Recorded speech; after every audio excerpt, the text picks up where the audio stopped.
Hello दोस्तों, कैसे हो आप। मैं सरिता भालुटिया बुकशुक विद चाय में आपका हार्दिक स्वागत करती हूँ। चलो सुनते हैं आज की कहानी। एक बार एक कौवा बड़ा सा मांस का टुकड़ा चोंच में दबाकर उड़े जा रहा था। उसके पीछे बहुत सारी बाज का झुंड पीछे पीछे उसके दौड़ रहा था। कौवा बहुत घबरा गया कि ये तो मुझे मार डालेंगे।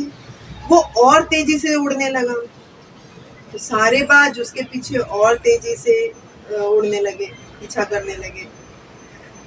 कौवा घबराकर जब नीचे उतरकर एक सोचा उसने अपनी जान किसी जगह छुप कर बचा लूं, तो भी सारे बाज उसके पीछे पीछे नीचे तक आ गए। ये देखकर कौवा फिर ऊपर उड़ने लगा। वो बहुत डरा और घबराया हुआ था कि आज तो मेरी जान गई, आज तो मैं बचने वाला नहीं। ये सारा घटनाक्रम एक गरुड़ देख रहा था।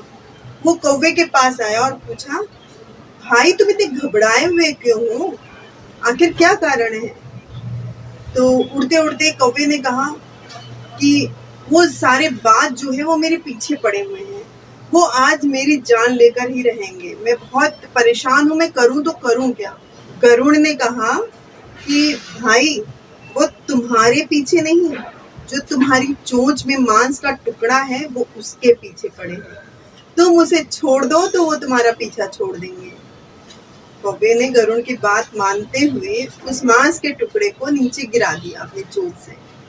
तो सारे बाज उस मांस के टुकड़े के पीछे नीचे जमीन पर लपकने लगे। ये देखकर कौवे ने राहत की सांस ली, पर गरुड़ ने उसे समझाया कि हमारे दुख और तकलीफ तब तक हमारे साथ रहते हैं जब तक हम उन्हें पकड़े रहते हैं। जैसे ही हम उन्हें छोड़ देते हैं, हमारा पीछा उनसे छूट जाता है। कौवा नतमस्तक हो गया, आपकी बुद्धिमानी पूर्ण सलाह से मेरी जान बच गई। इसी तरह दोस्तों, हम भी रिश्तों को, कीमती चीजों को अपना समझते रहते हैं और इनका बोझा ढोते रहते हैं। संत जन हमें समझाते हैं कि खाली हाथ आए हो और खाली हाथ ही जाओगे।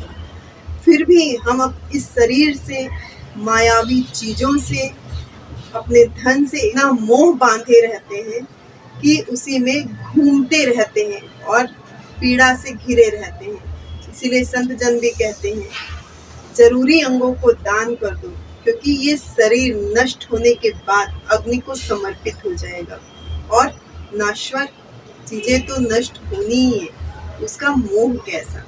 भगवान ने जो रोल हमें दिया है उसे अच्छी तरह निभाओ और भगवान के चरणों में खुद को समर्पित कर दो। किसी भी चीज पर अपना हक मत जमाओ, तभी हम एक सुखी जीवन को व्यतीत करने के लायक बन सकते हैं। तो दोस्तों, ऐसी ही कहानी और सुनने के लिए यूट्यूब फॉलो करते रहिए।